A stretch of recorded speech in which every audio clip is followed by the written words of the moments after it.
अर्चनीय वंदनीय विद्वत समाज, उपस्थित हरिप्रेमी सज्जनों, इस चल रहे रविवारी सत्संग बेला में हम सब मंदिर श्री हिंदू मिशन के प्रांगण में एकत्रित हुए हैं।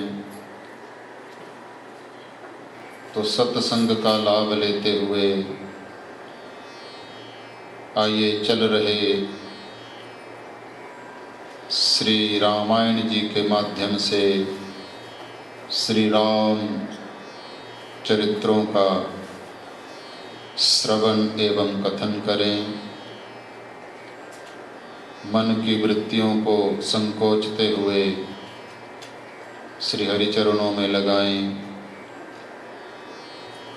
जो पल शेष रह गए हैं उनका सदुपयोग करें। तो पिछले सत्र में प्रभु श्री राम, लक्ष्मण और महर्षि विश्वामित्र जी का मिथिला नगरी में प्रवेश हुआ था और मिथिला नरेश श्री जनक जी के द्वारा महर्षि विश्वामित्र जी एवं प्रभु श्री राम और लक्ष्मण जी का भव्य स्वागत हुआ था। बड़े सुंदर कक्ष में, विश्राम गृह में पधराया गया था। श्री राम, लक्ष्मण और महर्षि विश्वामित्र जी को तो कुछ घड़ियों के विश्राम के पश्चात क्या प्रसंग आता है रामायण जी में कि श्री लक्ष्मण जी का मिथिला नगरी देखने का मन है और संकोचवश कह नहीं पा रहे हैं। लक्ष्मण जी बड़े भैया श्री राम को सोच रहे हैं कि इतना लंबा रास्ता तय करके आए हैं पैदल का, अभी कुछ ही घड़ी विश्राम किया है तो प्रभु श्री राम को कोई श्रम ना होवे, तो इसलिए संकोचवश भ्राता लक्ष्मण चुप हैं और जानी जान प्रभु श्री राम मन के भावों को जान गए, क्योंकि परमात्मा अंतर्यामी हैं। भक्तों के मन की बात जानते हैं, भक्त की क्या इच्छा है। पिछले सत्र में आपको प्रेमानंद के बारे में कुछ बहुत थोड़ा बताया था कि प्रेमानंद क्या होता है। ब्रह्मानंद और प्रेमानंद के बारे में, प्रेम जब करता है भक्त परमात्मा से तो परमात्मा उस प्रेम के वश में हो जाता है। और कहने को तो भगवान मालिक और भक्त उसका दास है, लेकिन जब प्रेमा भक्ति का प्राकट्य हो जाता है भक्त के जीवन में सद्गुरु के द्वारा, तो ये उल्टा हो जाता है। भगवान दास बन जाते हैं और भक्त मालिक बन जाता है। जैसा जैसा भक्त चाहता है प्रभु वैसा वैसा ही करते हैं। तो आज लक्ष्मण जी के मनोभाव को जाना और समझ गए कि संकोच कर रहे हैं लक्ष्मण, तो आज प्रभु श्री राम ने स्वयं विश्वामित्र जी से आज्ञा मांगी कि अगर आपको कोई कष्ट ना हो तो महाराज हम जरा जनक नगरी के दर्शन करावें। जनकी की यह नगरी बड़ी उत्तम है, इसको देखने का मन कर रहा है। क्या हम कुछ देरी के लिए इस जनक नगरी को देख कर के आ सकते हैं महाराज? हरि प्रेमियों, आज विश्वामित्र जी से आज्ञा मांगी थी। वास्तव में जनक नगरी के निवासियों के धर्म पुण्य इतने बढ़ गए थे कि आज वो परमपिता परमात्मा स्वयं दर्शन देने के लिए जनक नगरी के निवासियों को लालायित हैं। तो आज जब आज्ञा मांगी थी विश्वामित्र जी से, तो विश्वामित्र जी ने कहा था कि जाई देख आबहु नगरु सुख निधान दो भाई, करहु सुफल सबके नयन सुंदर बदन दिखाई। हे राम, जाओ जनक नगरी के दर्शन करो और जनक नगरी की प्रजा को अपनी माधुरी छवि का दर्श दिखा करके उनके लोचन, उनके नयनों को सफल बना दो। आँख मिलने का लाभ तभी है जब आँख के बनाने वाले के दर्शन हो जावे। जिसने ये आँख बना करके भेजा है संसार में, वो दिख जावे तो इन नयनों की सफलता है। तो आज हरि प्रेमियों, विश्वामित्र जी से आज्ञा लेकर के छोटे भ्राता श्री लक्ष्मण जी को संग में लेकर के प्रभु श्री राम पैदल ही जनक नगरी में जा रहे हैं। हरि प्रेमियों, कैसा स्वरूप है भगवान का। आगे आएगा सीता स्वयंवर में, जाकी रही भावना जैसी, प्रभु मूरत तिन देखी तैसी। बड़ा सुंदर भाव है इस पंक्ति का, इस चौपाई का। तो वो तो सीता स्वयंवर में ही सुनाया जाएगा वो भाव। तो कैसा स्वरूप है उस ब्रह्म परमात्मा का, ये कोई बता नहीं सकता। हरि प्रेमियों, अगर कह दिया जावे कि स्वयं भगवान भी अपने स्वरूप का वर्णन नहीं कर सकते, तो ये कोई गलत बात नहीं है, बिल्कुल सच है। अनंत का अंत कैसा, अगर अनंत का अंत पा लिया जावे तो फिर वो अनंत कैसे रह जाएगा। श्रीमद् भागवत में भी आया कि जब श्री कृष्ण घुटनों के बल चलने लगे नंद बाबा के महलों में, तो उनके महलों में फर्श पर मणियां जड़ी हुई थी, और उसमें जब अपने स्वरूप को देखते थे, मणियों में से अपने स्वरूप को निहारते थे, तो विस्मित हो जाते थे कि मैं इतना सुंदर हूं। हरि प्रेमियों, ऐसे ही प्रभु श्री राम, वो ही तो श्री राम हैं, श्री राम ही तो श्री कृष्ण बने थे।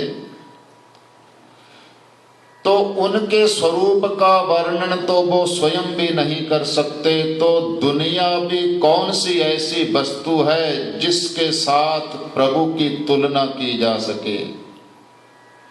वो तो एक महापुरुष संत लोग जो इस माया के बने हुए संसार में सबसे सुंदर वस्तुएं हैं, उनके साथ मिला करके कह देते हैं कि भगवान के नयन कमल के समान हैं।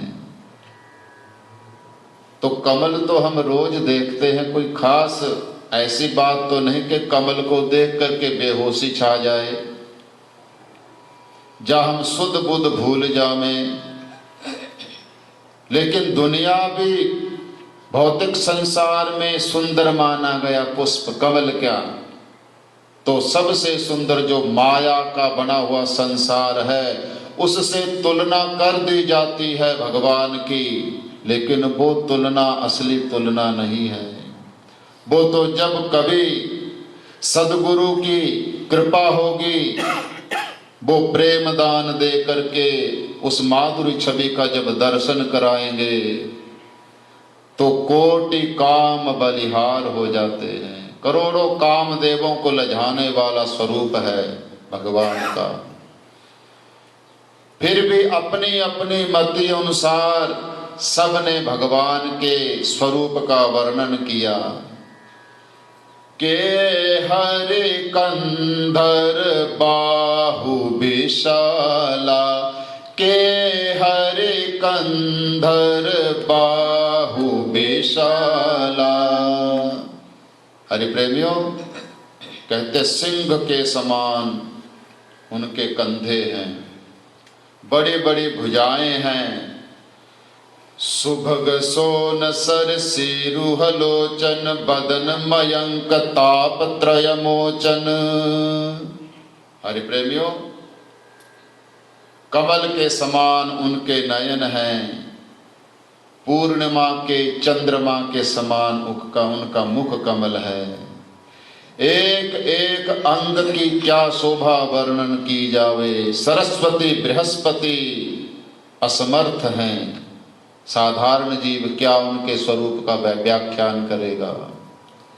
हरि प्रेमियों, जिसने भी देखा उस मूर्ति को, गौर श्याम स्वरूप को, एक गौर वर्ण है एक श्याम वर्ण है, दोनों ही मूर्तियों के दर्शन करके मिथिला नगरी के लोग धन्य धन्य हो रहे हैं।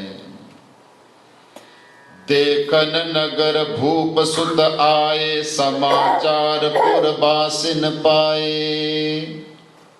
हरि प्रेमियों, जब प्रजा को पता चला कि दशरथ नंदन श्री राम और लक्ष्मण हमारी नगरी को निहारते हुए आ रहे हैं, तो क्या हुआ, जब एक दूसरे से बात कही तो क्या हुआ, धाये धाम काम सब दागी, धाये धाम काम सब त्यागी, मनहु रंक निधि लूटन लागी, मनहु रंक निधि लूटन लागी, धाये धाम काम सब त्यागी, धाये धाम काम सब त्यागी।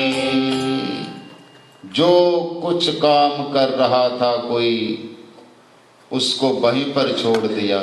जब पता चला कि प्रभु श्री राम जनक नगरी को निहारने आ रहे हैं, धाये धाम सब काम को त्याग दिया।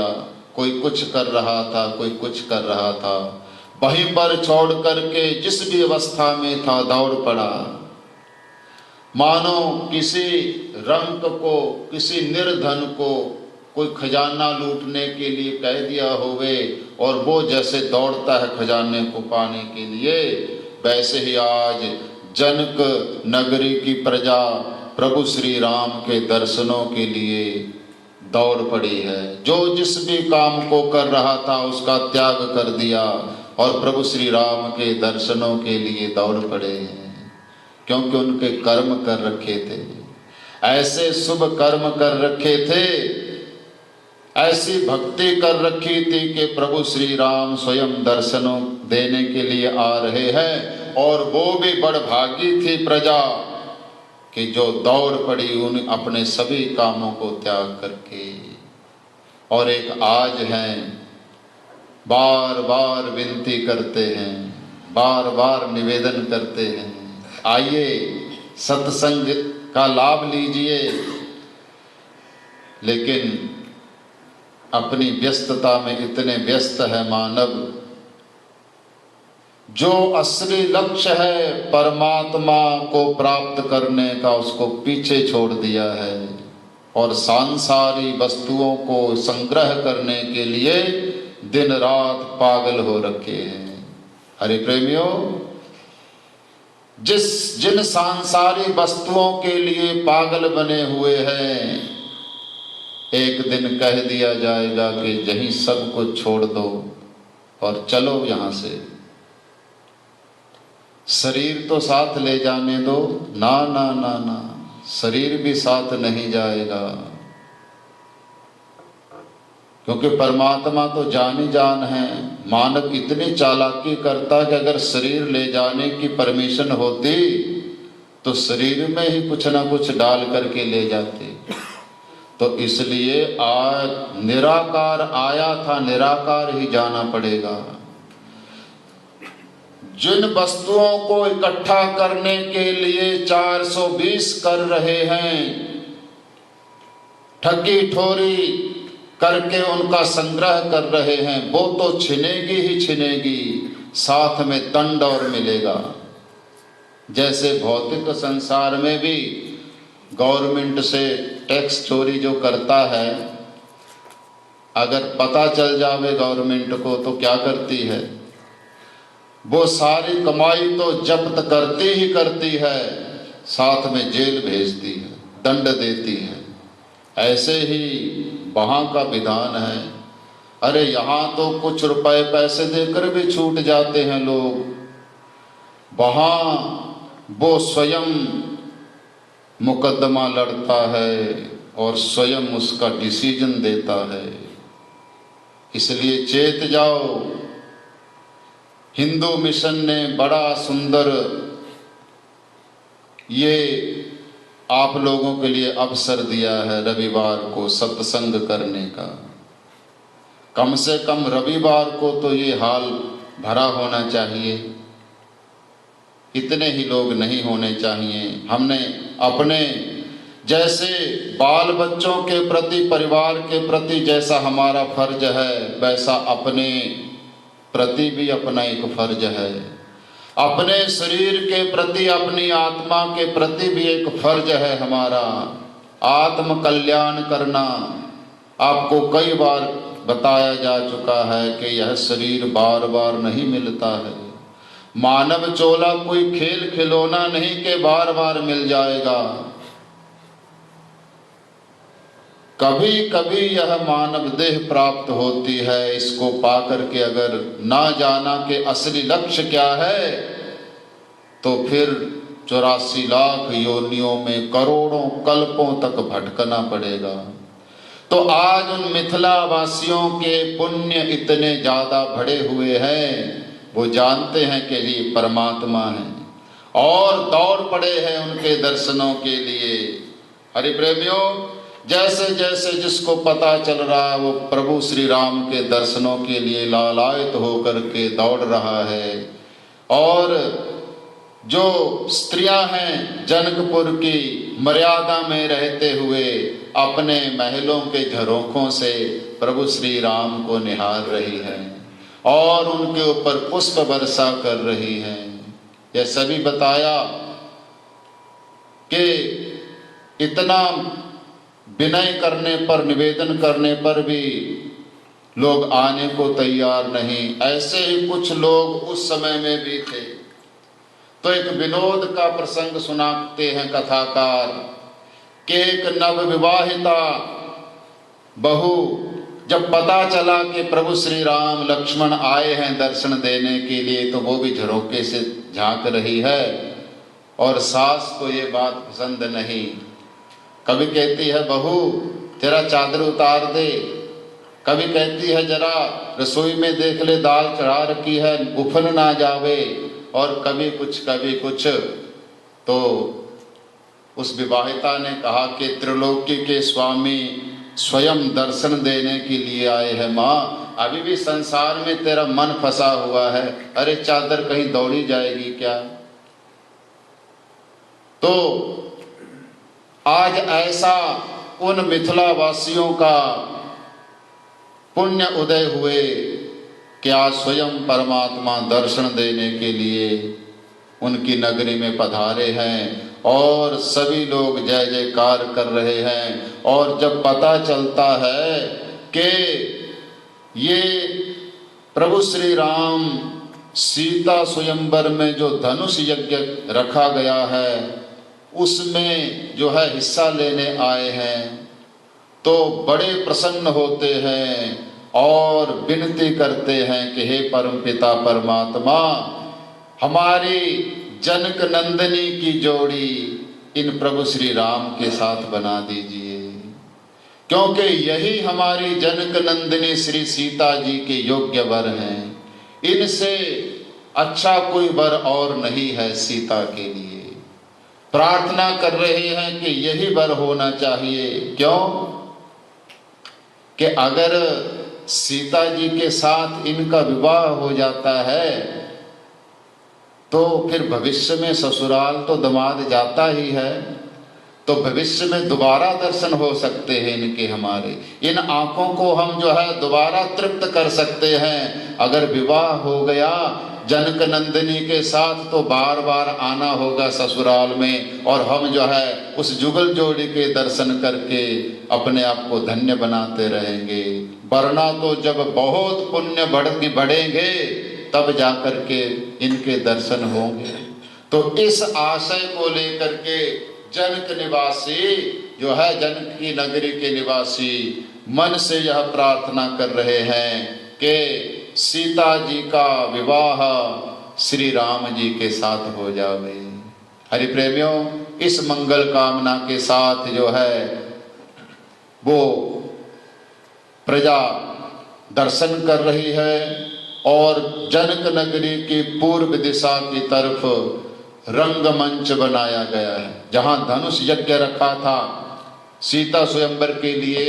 राजा जनक ने एक शर्त रखी हुई है। शिव धनुष है भगवान शंकर का एक धनुष, जो राजकुमार जो योद्धा उस धनुष की डोरी चढ़ाएगा, प्रत्यंजा बांधेगा उस धनुष पर, उसको सीता जी जो है अपना वरण करेंगी, उनके साथ विवाह करेंगी, उनके गले में जयमाल डालेंगी। तो उस रंगमंच की भव्य तैयारी की हुई है। उस रंगमंच की तरफ बढ़ रहे हैं देखने के लिए प्रभु श्री राम लक्ष्मण जी, जो कि जनक नगरी की पूर्व दिशा की तरफ बना हुआ है। अगर उस मंच के शोभा के बारे में और आगे का प्रसंग अगर हम ले गए तो समय बहुत ज़्यादा हो जाएगा, क्योंकि समय हमारे पास सीमित है। 1:15 बजे आरती करने का समय है और 1:30 बजे तक आरती समाप्त करने का समय है। कीर्तन का समय 11:30 से लेकर 12:30 बजे तक का है। 12:30 से लेकर के 1:15 तक का ये जो चरित्र चल रहे हैं भगवान के, वो कहने का है। तो समय की सुई जो है 5 मिनट ऊपर ले चुकी है। तो अगला प्रसंग हम जो है अगले रविवार को उठाएंगे। उससे पूर्व आज एक विशेष दिन भी है। अंग्रेजी में फादर्स डे बोल देते हैं और हम हिंदुस्तान में उसको पितृ दिवस बोलते हैं। पिता के लिए एक दिन, जैसे कुछ दिन पहले 8 मई को मदर्स डे था, आज फादर्स डे है। हरि प्रेमियों, पिता और माता, हमारे शास्त्र कह रहे हैं मातृदेवो भव पितृदेवो भव। अगर माता गुरु है पुत्र की, तो पिता भी गुरु है। पिता का कर्तव्य माता से अलग है। माता पुत्र को मोह देती है, दुलार देती है, लेकिन पिता ऊपर से नारियल की तरह सख्त और अंदर से कोमल की तरह मक्खन बन करके अपनी संतान का पालन करता है। पिता संतान को योग्य बनाने के लिए डांटता है, लड़ता है, दंड देता है, लेकिन कहते हैं कि पिता के द्वारा डांटी गई संतान लोहार के द्वारा कूटा गया लोहा और सुनार के द्वारा तपाया हुआ सोना कभी व्यर्थ नहीं जाते। जैसे लोहार के द्वारा कूटा गया सोना औजार बन जाता है, सुनार के द्वारा तपाया गया सोना कुंदन बन जाता है, ऐसे ही पिता के द्वारा डांटी गई संतान ऊंचाइयों को छूती है। हरि प्रेमियों, कितना त्याग है उस पिता का, कह नहीं पाता पिता। माता लाड़ दुलार देती है और पिता का क्या फर्ज है। बचपन कैसे व्यतीत हो जाता है संतान का, पिता को पता ही नहीं चलता, क्योंकि संतान के सुबेरे जागने से पूर्व ही पिता उनके अच्छे भविष्य के लिए काम पर चला जाता है और रात को तब लौटता है जब वो संतान सोई होती है, बालक सोया रहता है। शिशुपना बालकपना कब व्यतीत हो जाता है, पिता उससे वंचित हो जाता है। महाभारत का प्रसंग है कि जक्ष ने 60 क्वेश्चन किए थे युधिष्ठिर जी से कि धरती से भारी कौन है और आसमान से ऊंचा कौन है। तो उसके उत्तर में युधिष्ठिर जी ने बताया था कि धरती से भी भारी माँ है और आसमान से भी ऊंचा पिता है। हरि प्रेमियों, अपने संतान के भविष्य के लिए अपना सब कुछ दांव पर लगा देता है पिता। संतान की हर इच्छा पूरी हो जावे इसलिए अपनी इच्छाओं को दबाता रहता है पिता। कई तो ये फोन पर भी बड़े सुंदर विचार भेजते हैं लोग। मैंने एक जगह पढ़ा कि एक बालक जिद कर रहा था अपनी माता से, मोटरसाइकिल लूंगा।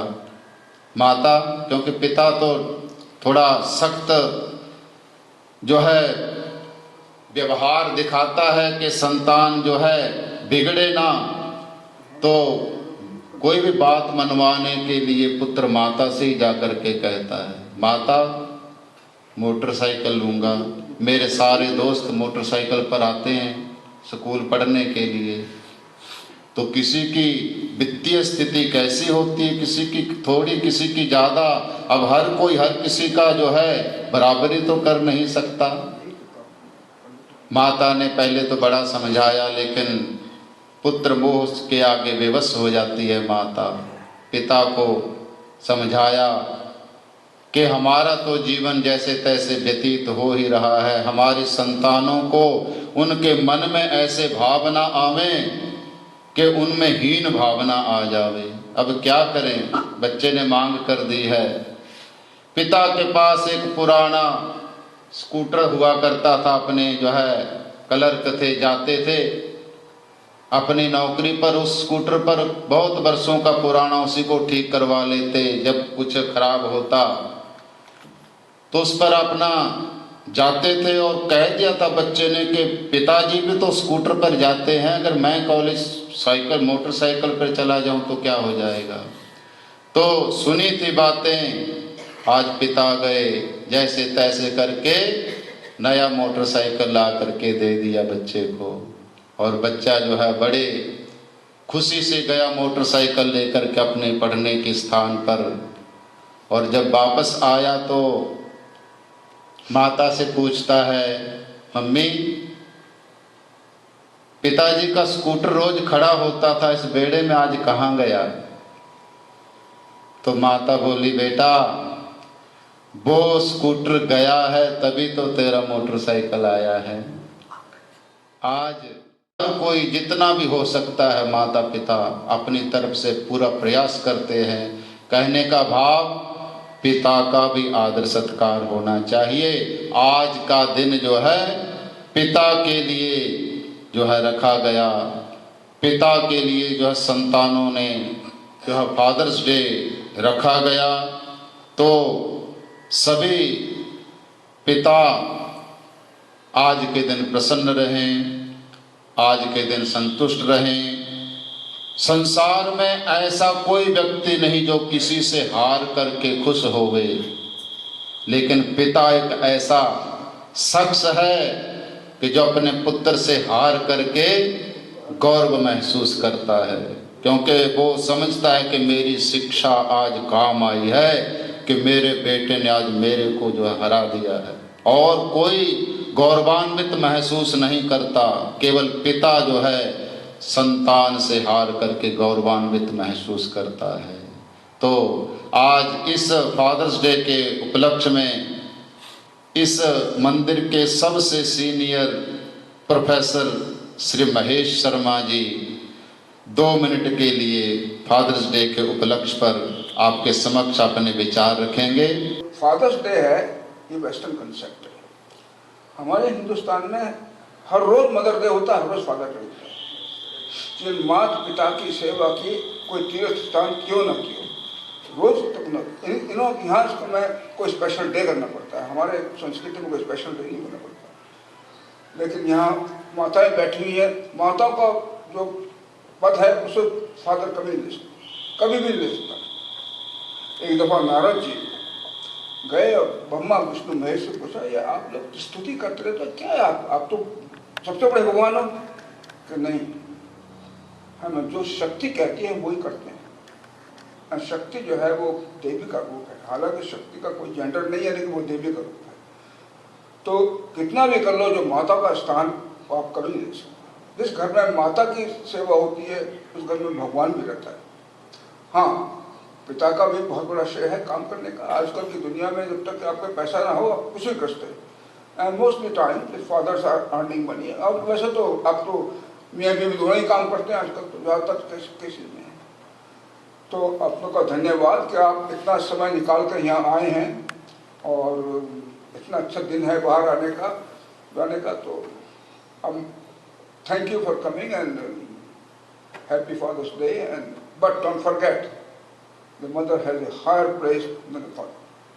And I see some of our friends after 3 years, Robert, Lal, him, you have not seen for 3 years, eh? What happened?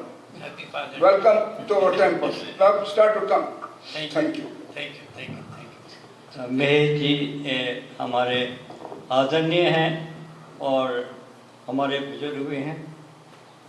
इनकी सेवा पे किसी को बताने की ज़रूरत नहीं है, हम इनसे बहुत कुछ सीख रहे हैं। और ये हमारे बच्चे हैं पीछे बैठे हुए, इनको ये खाना बनाना सिखा रहे हैं कि पूरी कैसे बनानी है, ये कैसे बनानी है। आज एक बिटिया है, डबल MA कर रही है, और लेकिन इनसे पूरी बनाना सीख रही है। और आज हमारे एक बारबरा लड़की आई है, वो मैथ सीखना चाहती है। एक जो बच्चे को देख रहा हूँ मैं, इनसे भी बात करेंगे। छोटे छोटे बच्चे जो भी कुछ सीखना चाहें तो हम उनके लिए हैं यहाँ। तो प्लीज़ आप आइए। और मैं आपको बताऊं, वर्ल्ड में मेरी 82 ईयर उम्र हो गई है। ऐसा यूनिक व्यक्ति, ऐसे प्रभावशाली व्यक्ति को मैंने कभी नहीं देखा जो 14-15 किलोमीटर चल कर सैटरडे को भी आते हैं और संडे को भी आकर सेवा करते हैं। तो ज़रा योगदान दीजिए। धन्यवाद। और यूनिवर्सिटी के माने हुए प्रोफेसर हैं, all over the world university में लेक्चर करते हैं, और आप देखिए बहुत सुधार होंगे।